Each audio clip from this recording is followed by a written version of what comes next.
YouTubes and such is live. Now we're live. Oh, now we're live for Now real? we're live. All right. Well, welcome to a special episode of the Impact Nations podcast. My name is Tim.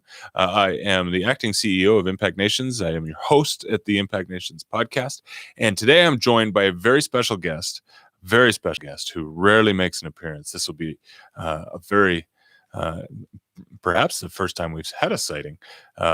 He's always behind the scenes, and strangely enough, today he is both behind the scenes and on camera. Here he is, my friend Isaiah. Hello.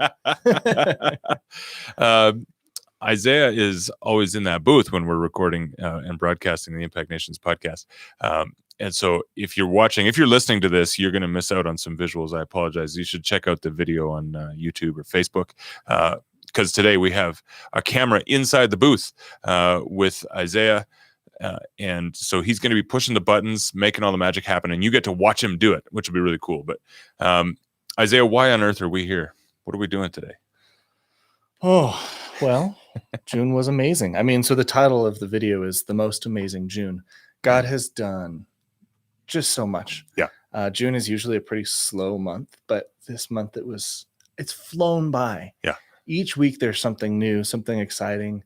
So I guess we just wanted to talk about it. Yeah, you and I were just kind of talking as the month were wrapped up yesterday. We were like, man, this has been quite a month. Like, there's a lot going on, and we should just tell people a little bit about it. And so we're just going to review some of the stuff that God's done.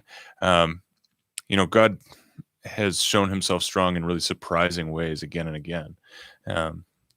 And so we just thought it'd be fun to talk about it. Yeah.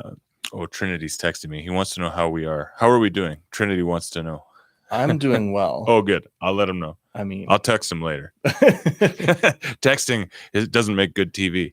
All right. So what's thing number one, Isaiah? What happened at the beginning of June? Well, so yesterday we were saying we might do June plus or minus, but let's start at the beginning of June. Yeah. With the COVID Relief Center. Indeed. You know what I could do? I could just swap it. Now you can see me. Hey, this is fun. More Isaiah is always a good thing. Yeah. So we got a call from Randeep saying, there's so many COVID patients that the hospitals can't handle it in India. There's massive oxygen shortages. People who, like us, would do fine if they had oxygen. Funny how that works. Mammals tend to need oxygen. They do, yeah. Unlike us, they couldn't get oxygen because they had COVID and they couldn't get into the hospital. Yeah. And so there was a massive need to respond to there. Yeah, absolutely. We've got a comment on Facebook asking if that is Steve. Paul, I'm not sure if you're referring to me or Isaiah, but neither of us is Steve. Steve. So here's the thing. We got rid of him. Oh, now I'm getting a phone call. Who is it this time? Oh, boy. Oh, it's Mom. We don't want to talk to her. Also not Steve. Also not Steve. No, Dad is on vacation. And so we moved his chair. Normally he'd be sitting right there. And we said, let's get rid of that chair and put Isaiah in his place. Yeah. So anyway, yeah. So we hosted Randeep for three days in a row on Zoom for special just an opportunity for Randeep and his team to tell us what was really going on there. And then we just opened it up to the Impact Nations family, said, hey, please give. We're going to do this. We feel like the Lord has given us a mandate to address this issue. And the solution that was put forth was to start this oxygen clinic, basically what they're calling a COVID relief center, whereby we have oxygen concentrators that are providing oxygen in a nation where they could not get any oxygen. And so we did that, and then I took off on vacation. Actually, you did an amazing job because the timing was remarkable. We did those 3 nights and basically kind of got the fundraising engine started. That's a big job that you and I do together a lot here. And then I was like, all right, peace out. Bye. You got it. And what happened while I was gone? Oh, well, I mean, I guess the most important thing is the Impact Nations family, like overnight, not literally, but so quickly provided 20 concentrators. Yeah. So I think by the time you were back, they were pretty much on the spot in place. Yeah. But no, it was awesome. We had a donor reach out and say, hey, Um, concentrators are quoted at like $1,600 a piece. Yeah, we had them at somewhere between 15 and 1600, depending Somewhere on around the there. exchange said- rate for rupees.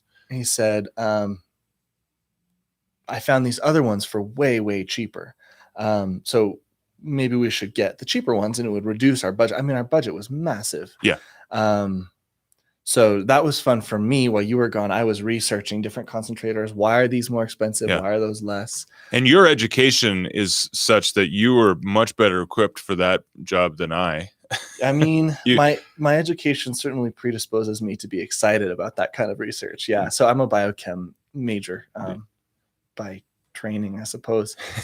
Now I'm here. Go figure. But yeah, I found a published research study on various concentrators, including the suggested concentrator, the cheaper one.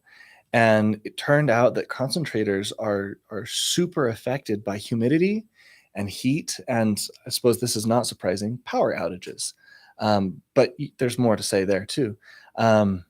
Anyway, turns out in places like India that get really hot, really humid. In fact, the day that I was reading the report, I looked up the weather there, and it was hotter and more humid than the study had done. And the study was like, these are extreme conditions. No, you don't even know. You don't know what extreme is. Anyway, yeah. But turns out concentrators really are affected. And that particular one was unfortunately the worst. Yeah. But the more expensive ones are built to handle those extreme conditions. Yeah. So we wound up going with the higher quality ones. And when you get a power outage, like here, you expect to get 110 out of the wall or 220 if you're doing a weld or something. Yeah. But there, it gets hot, everybody turns on their air conditioner, and the voltage sags. And so concentrators are affected by that. Or there's a full outage, and a lot of the cheaper ones just won't turn back on. They just go off, and they're just off. Mm-hmm. But the higher quality ones, as soon as power comes back, they pick up again and start saving lives again. Yeah. So at the end of the day, it was important to get the really high quality. Yeah. So, stuff. and that's something that we talk to our donors about a lot in terms of like, we're heavily involved in the forming of these budgets, working with our partners to find the best solution that makes sense for their specific context, right? Like somewhere in the world, those cheaper concentrators would probably be perfectly fine. Maybe right here, Like, consistent power supply, no humidity. By the way, I get angry. I'm just going to say this. When I hear a New Mexican complaining about humidity, it has been it so upsets humid. me. No, you are a New Mexican and you know nothing. Compared to New Mexico.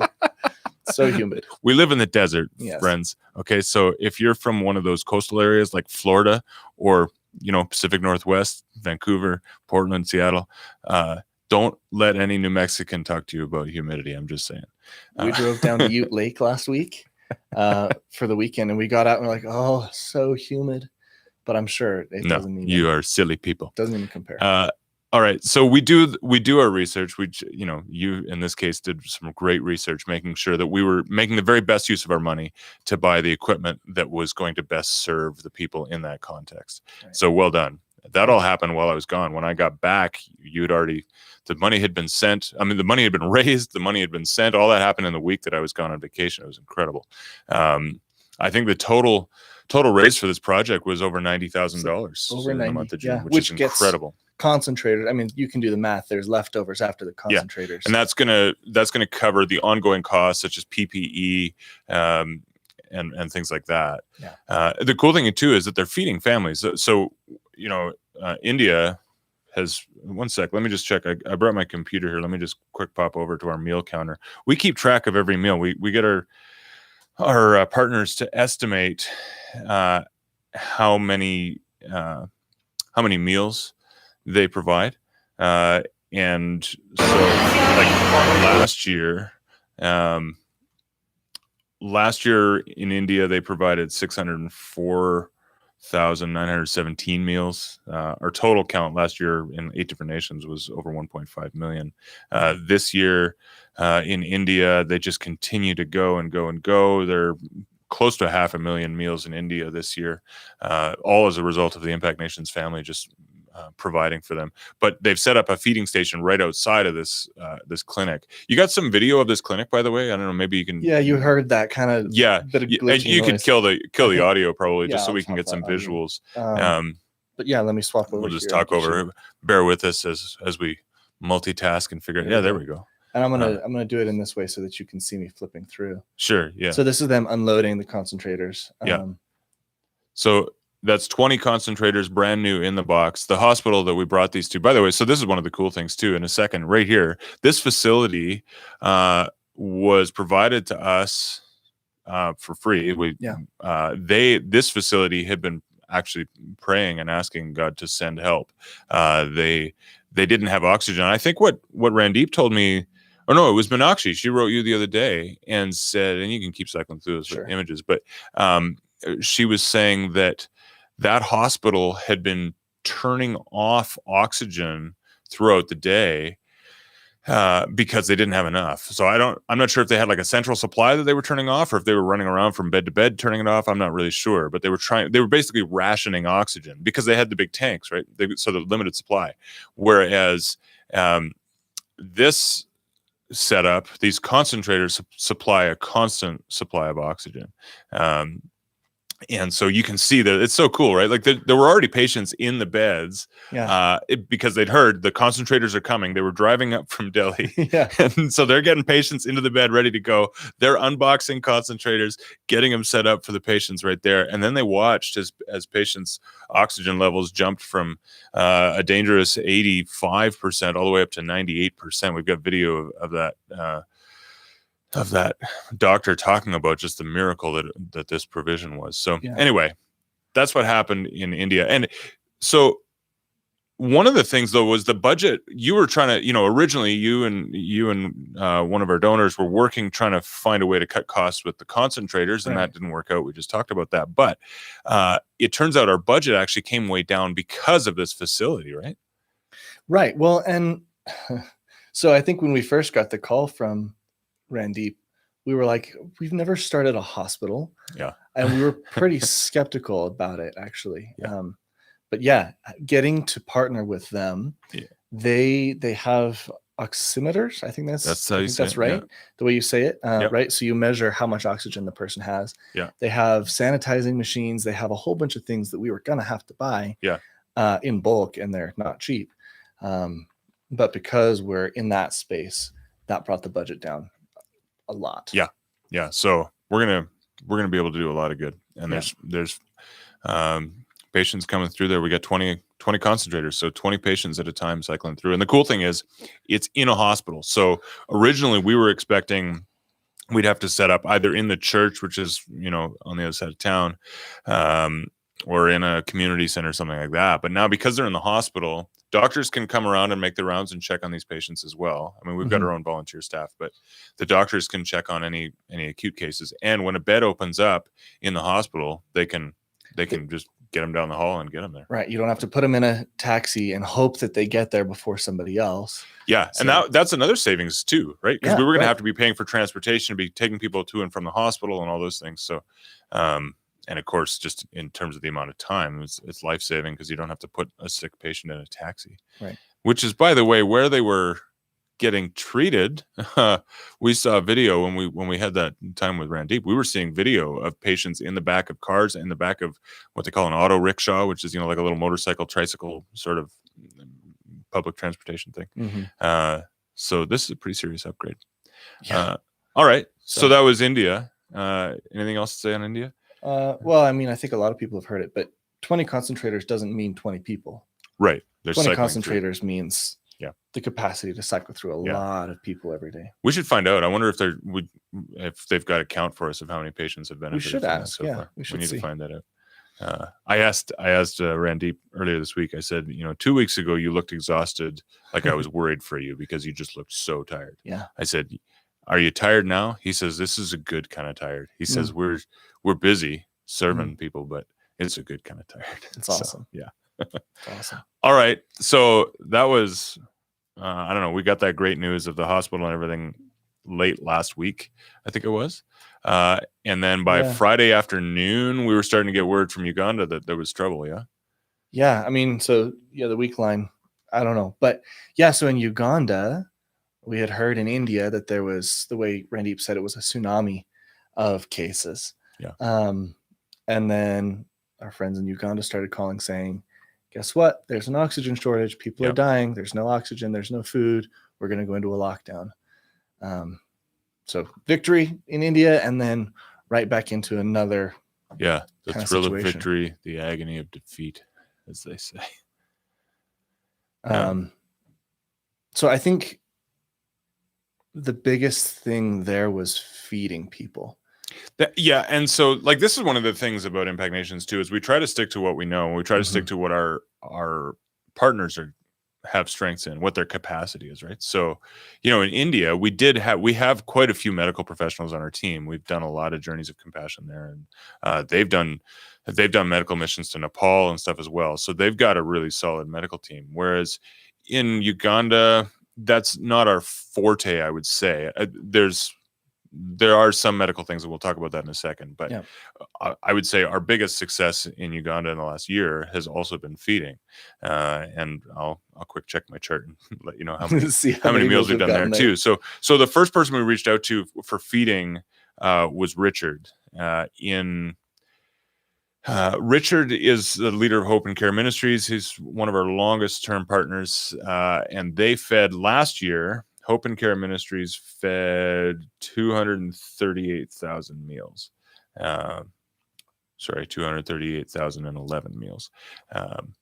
So we reached out to him right away and said, hey, look, we know people are going to be hungry with the lockdowns. What can we do? What we learned was transportation was an issue, though, eh? Well, that's true. Yeah. So in a lot of places, you're not allowed to leave your home. If you do, the consequences are the police come and beat you. Yeah. Which, I mean, I guess is probably effective, but boy. Anyway, yeah, dangerous. Some places, and most places, you can take a boda, although you can't hire a boda. Right. So a boda being a motorcycle, right? Like normally that's a major form of transportation all over the developing world, right? You hire a motorcycle driver, you hop on the back. And by the way, like one of my favorite ways of getting around. Really? Yeah. My wife and I lived in the Philippines for 3.5 years, and 2 of our kids were born there. Promise, my eldest, she was born not long after we moved to the Philippines. So she, in her formative years, like I would be carrying her around in my little sack. Same with Bethany. Like either one of us would just, we had her in a little sack kind of sitting beside us here, and we're on the back of a motorcycle and just going for it. I think that my mother-in-law was concerned for the safety of her granddaughter. I was going to say my mom would not be too thrilled about that. Yeah. So it's a cool way to get around. Yeah. But the problem is it is a major way of getting around. And suddenly in Uganda, you weren't allowed to do that. You could only have one person, the driver, on the motorcycle. Well, and they closed taxis, they closed buses, no personal, like you can't drive your own car, only a motorcycle. Yeah. Or if you're a commercial transport driver, you can have you and one helper in the truck, and that's it. That's true. Yeah. So, the first thing we did actually was just to make sure that our partner Richard could get around and, address the issue and the hunger issue, right? And also, by the way, the COVID issue. He had 6 people in his house church come down with COVID a couple of weeks ago, so he needed to just be able to go and be with them and things like that. So we ended up purchasing 2 motorcycles, one for Richard to use in the city, one for Hope and Care Ministries to use in the village in Kalanga. Hey, look, I haven't even seen that picture. That's awesome. Haven't you? Those are good looking bodas. Minimize you a little bit more. Yeah, I'm better minimized. Everybody appreciates it. That's great. Those are shiny new motorcycles. So we purchased those so that they could get around and get the job done, because otherwise there is no way to get anything done. You got video too? Oh, that's the kitchen. Oh, okay. We're going to come to that motorcycle video, but I don't know where it is. No, that's fine. I didn't grab it. I didn't even know we had pics. That's awesome. Yeah. You get all the good stuff. Everybody sends me the text asking for money, and then they send you the pictures of the cool stuff they did with That's true. You have to remember to tell you, otherwise you're like, more money. Yeah. I love it. So they're using the motorcycles. Well, be praying actually, because I just got a text message from Richard about an hour ago saying he's still trying to figure out how to get that motorcycle, one of those two motorcycles, into Kalonga, because you're not allowed to cross district lines, like a state line or whatever. Right. So the problem is you have to purchase the motorcycle. If you want to buy a good motorcycle, you got to buy it in the city. But now he's got to get it out there. He's not allowed to drive it across the line. So he's trying to get a delivery truck to take it there. It's complicated. So anyway, he's trying to figure it out. Be praying for just the provision of a solution for that particular issue. Yeah, I know he was hoping that there would be like a food truck that comes one way, unloads, and then is empty the other way. But yeah. Anyway. All right. So we got Richard some money, by the way, just to feed families in Kampala that had worked so hard to distribute all those meals. I said there was, what I say, over 200,000 meals that they did last year. The Hope and Care community worked really hard to distribute that food and stuff, and care for one another and care for their community. So the first thing we said to Richard was, let's just make sure that those who have been working so tirelessly to serve others, that first things first, let's just make sure that they've got some food, because the lockdown is until the end of this month. It was a 42-day lockdown. And they seem to be talking about that quite a bit, actually, this 42-day lockdown. Richard, bless his heart, he sent me a screenshot of his WhatsApp chat today, which is all in Luganda. Oh, I don't speak super Luganda. Helpful. I barely speak English. So I wrote him back. I was like, what does it all mean? But the number I saw, or the one thing I recognized, was the digit 42 throughout. And he said, yeah, everybody's just talking about, do we have enough food to get to the end of the 42 days? Of the 42. And so thankfully we were able to get basically about 25,000 meals worth of funds to him to distribute to people directly to their phones. They all do mobile wallets there. So he was able to just quick, boom, boom, send those out to people's phones. And then we provided enough for some feeding in Kalonga. You want to talk about our strategy for feeding out in the village? Oh, I think I'll let you cover that one. Okay. Well, why don't you throw up the video of the kitchen while I'm doing that? Yeah, sure. So in Kalonga, about 3 years ago, we some amazing donors in Australia had a fundraiser, and they raised the funds to build a kitchen outside of the school in Kalonga. Impact Nations built the Hope and Care School about 5 years ago, and so they built this kitchen. And if you're watching, not listening, you can see the video here of these stoves. I don't know, is it one stove? Is it multiple stoves? But they're wood-fired stoves that have these huge pots that they cook the food in and stuff. But of course, it's been sitting idle. The school's been closed and things like that. So we are going to start as soon as they can get it figured out. Again, logistics are very, very difficult, but they're working very hard on it. The funds took a while to get there by wire transfer too, but they're working on getting a meal system up where they can provide 300 meals twice a day. So a lunch and a dinner. So that's like 600. Your math is excellent, man. And because it has proper venting, I mean, for one, the cook doesn't have to worry about the long-term effects of breathing smoke all the time. But beyond that, the heat is way more concentrated. You don't lose heat to the sides of the pan. It all goes into the pan properly. So they cut their fuel costs by like 75%. Oh, which is awesome. That's amazing. So then they were able, and this is back before COVID, right? They were able to go hire more teachers because they weren't buying wood anymore. Yeah. So that's a case where, efficiencies lead to really more lives being rescued, a greater impact, a greater level of transformation as a result of just looking for efficiencies. Yeah. That's fantastic. So I laughed this morning when you told me that, and I said, I didn't know that. And you said, well, it's your voice in the video that told me that. I'd forgotten. You're the one. So it's incredible to me. I mean, we have a wood-fired stove, like, a wood stove, our family does, and it's fun to cook on. But I look at this and it's got 1, 2, 3, 4 ports. I'm sure it's all open underneath there, but it's got 4 ports for you to feed food into. And Feed those fuel, pots, like wood. Yeah. What did I say? You said food. Oh, Don't yeah, put the food in right there. in the That's fire. Yeah. that would be inefficient. less awesome. But those pots are massive too. Yeah, they're huge. It's pretty amazing to me. Yeah. So be praying, please, that just all of the logistics get worked out, that we can get the food there to distribute and things like that. And also be praying for miraculous provision. And by the way, we've already seen some of that. I'll talk about that in just a sec. But I suspect, I don't know about you, Isaiah, but my guess is once word gets out that Hope and Care Kitchen is open and feeding people, the level of desperation at this point, I think we're about 12 days into the lockdown at this point. Is that right? Yeah. I suspect the level of desperation is very high right now. So we just need to be praying for provision. And God's going to do some amazing stuff. In the same way, we didn't expect the stuff in India. I mean, I had faith, but sometimes you got faith, God's going to do something cool. You just have no idea how he's going to do it. Yeah. And in this case, again, we're stepping forward. We're doing our part, stepping forward in obedience, creating space for the miraculous, if you will, like creating space for God to do something amazing. And so we're just crying out to the Lord to provide. Yeah. I found out just a couple of days ago, an incredible donor, I don't even know who, in Australia, just gave, I think it was $10,000 to help us feed.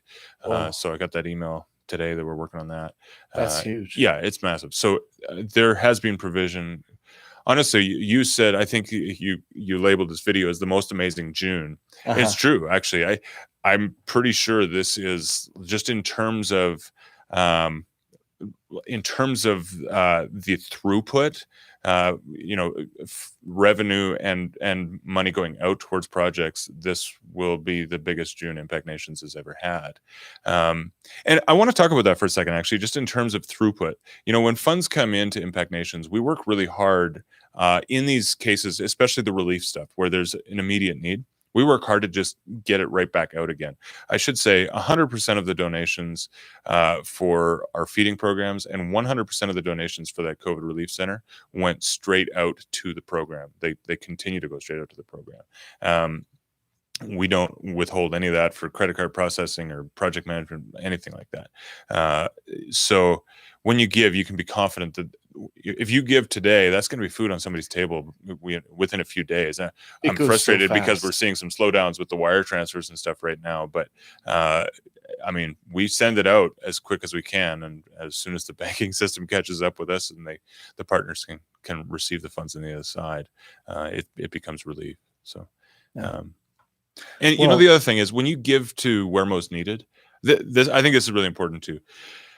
Where most needed is, when you just click the give button on our website or whatever, and it says to give to where most needed, what that means is it provides us the funds that we're going to need in an emergency like this. So part of the result of us giving as soon as we receive, basically with the feeding fund, is that our fund is actually quite often pretty low because we want to meet the need right away. But then when a really big need like this comes through, it's like, woo, okay, what are we going to do? Well, we're certainly going to tell the Impact Nations family about the opportunity to give, and the Impact Nations family shows up in spades every time.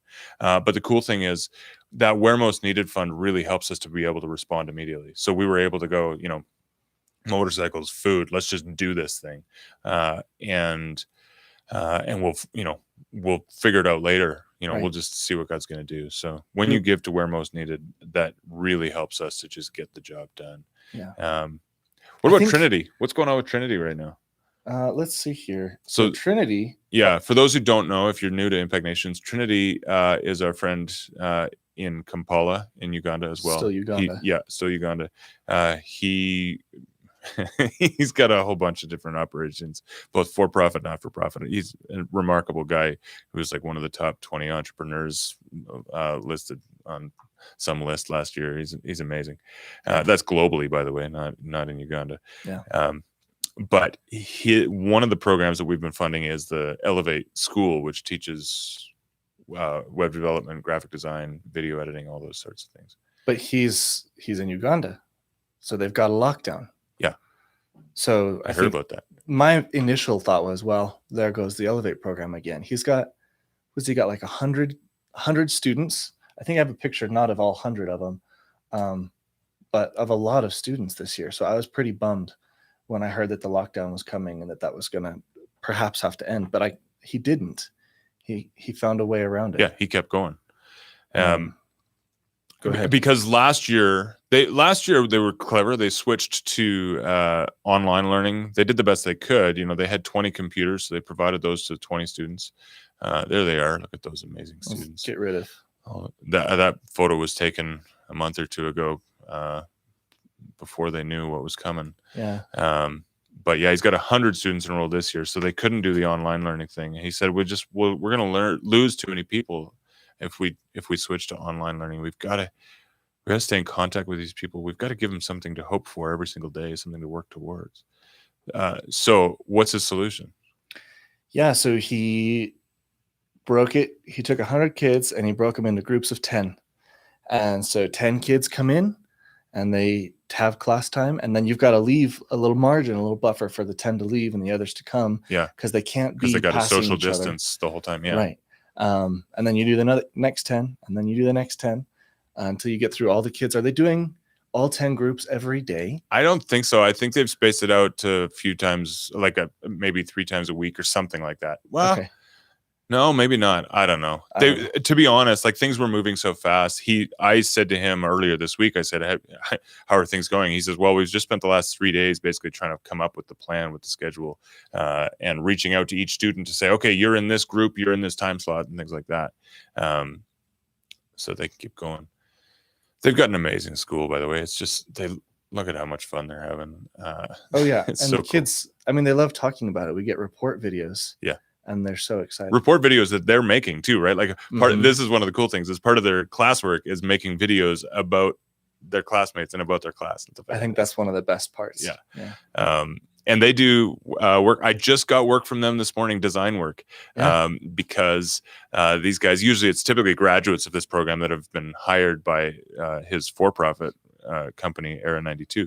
They do design work, and that's one of the things. So we at Impact Nations, we actually we hire them to do stuff like designing our annual report and things like that. So they just a couple hours ago sent me a file that they'd been working on this weekend.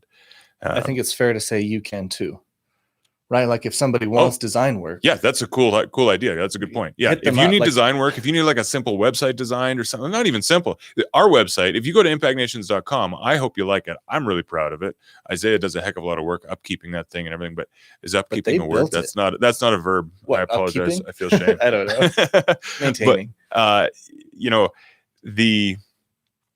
the work that they do is great, and you can hire them, and you're sowing into a business, by the way, that takes its profits and puts it right back into that school, so that it's developing the next generation of students that are going off to start their own businesses, in some case going off to find work in the profession. It's amazing. Yeah. So we're feeding 100 meals a day, basically. Yeah.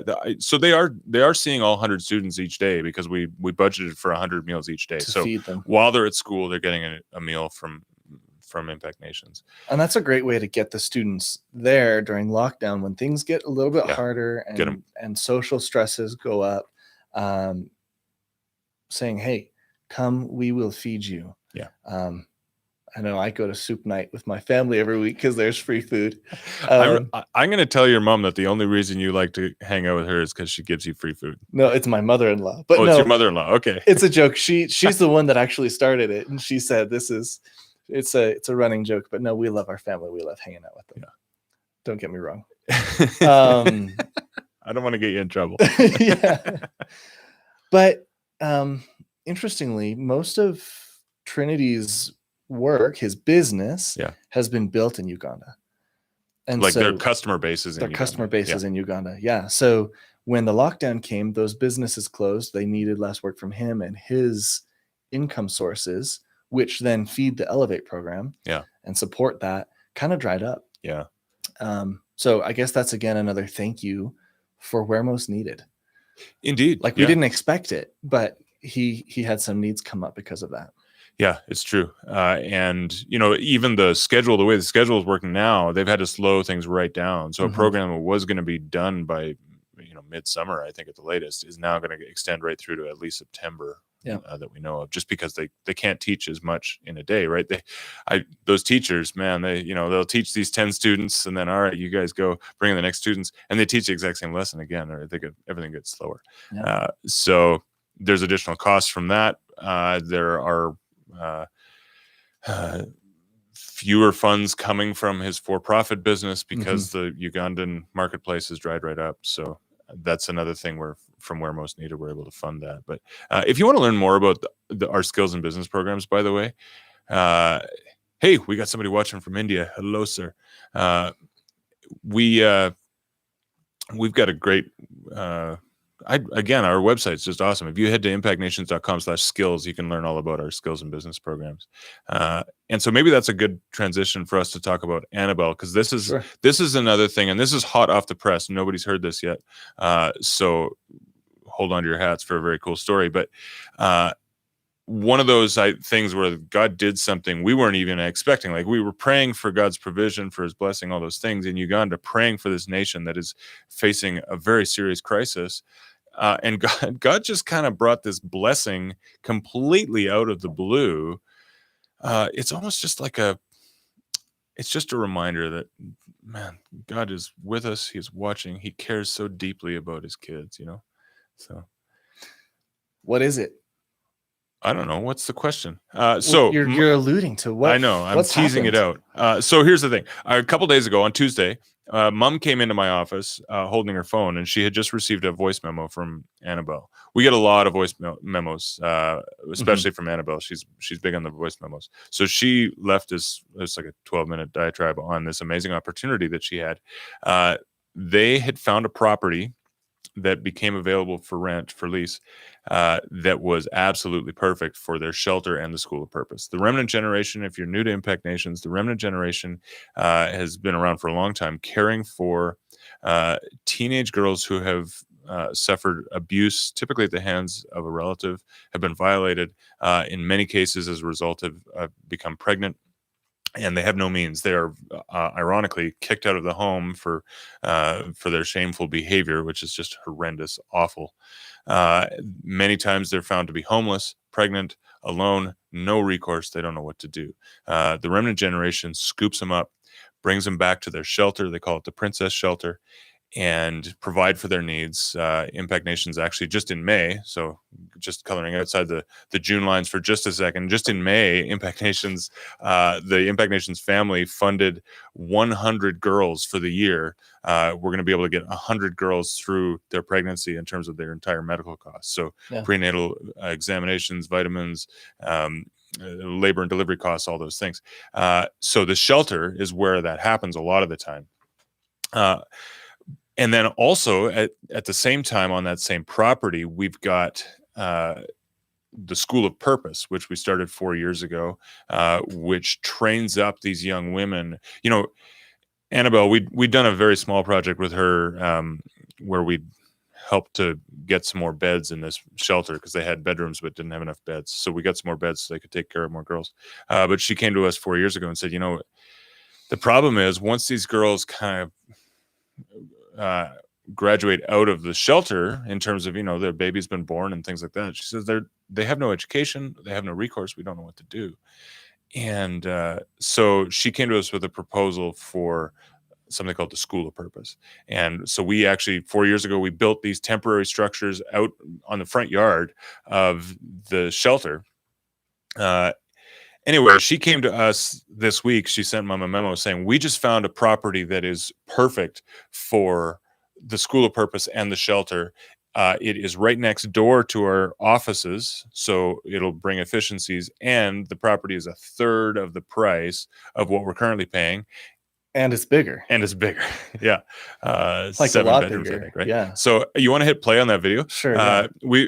Annabelle, and you can leave the audio on and we'll just kind of talk over it a little bit, but sure. I think you're sharing this complete video on Facebook tomorrow. But yeah. So if you guys get sick of us yakking over the video, go look it up tomorrow. Yeah. It'll be on Facebook. But yeah, her excitement. This is my friend Annabelle. She's awesome. Amazing Impact Nations family. I just want to say thank you. This morning I woke up to a very exciting message that we are able to get money. Hit pause for just a second. Let me tell you. Let me tell you what the exciting message was. I forgot about this part of the story. Sure. So I was so eager to take part. Basically, what her message to mom was, "Hey, please be praying. We think this is the right property for us, and it's going to take a 5-month deposit, like 5 months of rent deposit. It's $1 million shillings a month. $1 million shillings is about $250. And so she said, please be praying just for discernment whether or not this is the right property for us. Here's all the reasons why we're pretty sure it is the right property for us. And we're going to need another $2 million for just upgrades, renovations, things like that to make it home for these girls, paint the place and all those things. So I that came in on mom's phone.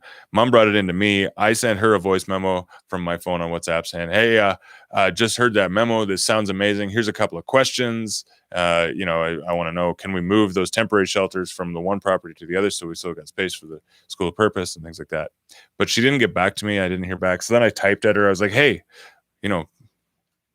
get back to me because I want to send you money was what it said. And I thought maybe that'll get her attention. And I didn't hear back. It turns out she'd gone to bed. She wasn't feeling well. And about an hour later, I realized I wasn't going to hear back from her. But I also knew, like, if this was the Lord and if this property was really what we thought it was and hoped for, we didn't want to miss it, right? So I thought, you know what, at the very least, let's just make sure she's got the funds. So when she starts her next day, Uganda's 9 hours ahead of us. So, their day had already ended. So when she starts the next day, she's got the funds to just go and get the lease done. So I just sent her the money to her phone. I sent her a little text like, hey, just if you're wondering where that 8 million shillings came from, that was me. Use that to go sign your lease or whatever. So that's what she's referring to here in the video. You got to play again, but okay, sure. When she says, "I woke up to this amazing surprise," that this was just, house that is rented God had provided our offices, and they're renting it at $1 million shillings, which is way less than what we have been paying where we are right now, which is 3 million. And we said, Lord, we need a miracle to get this house. And there, right there, the miracle came in this morning. Hallelujah. This is one of the rooms. a little tease of the Annabelle dance there. A sitting room and a dining room. And with it, we are able to have enough space to comfortably accommodate the girls and the babies without having to pack them all, squeeze them like we have been where we are. I am so excited. Yes, I and love a big her enthusiasm. compound. Yeah. So 7 bedrooms instead of 4. Right Yeah. up there. So she's That is pointing to the office. offices here. That I is guess the I could let her office. So explain. I can literally stand in the window and scream on this other side, and people will be able to hear me. I want What that we are video. going to do I want the is we are video of going to Annabelle just, standing next door just screaming. screaming at people. The landlord has accepted for us to break here and put a small gate, a small, door, like which would be a metallic door. Speaking of savings, that we shall be walking if we through just use so that that it ladder is that's easier there for over us the to wall commute instead, from we here don't, to we the could save a few shelter. bucks if we This don't is make a going gate to and be instead where just I'm make going everybody to have climb the the ladder. kitchen, the outside kitchen. For those of we are relocating whoever wasn't our listening, school of there's a purpose wall classrooms between the and offices bringing and them space. here. And it could be in So between. Look at how much space there is. Look at that. This is so much bigger than her other property. Here, and then move the classrooms here. So this is why we are just going to put the floor, just make the floor level it a bit, and then have a floor like a concrete floor, and then have the wooden structures shifted from the other side to this. That's where end. Yeah, like so the they- classes are held. Still Yeah, gives us they're going to be able to enough basically big just compound deconstruct the classrooms outside and here. I am erect them excited. here. I want to Yeah. scream on top of my Here we go. voice. This is a miracle. I think we It's get a an miracle Annabelle that we dance in can a get second. this house, Look at that place. It looks awesome. this facility at that amount of money. It is really God caring for His children and allowing us to do this. So yes, thank you so There we go. much. Woo!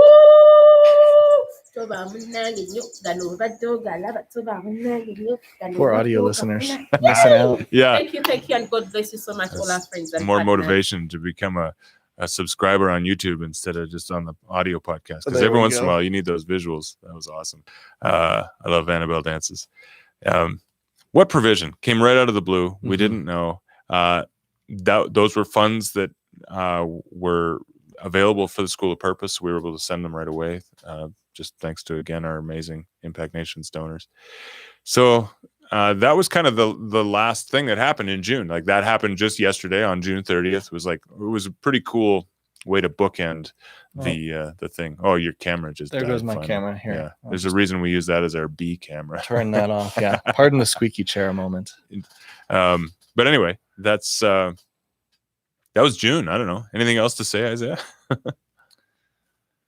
Oh boy. One other thing is Trinity wound up in a new space recently as well with the Elevate program. Yeah.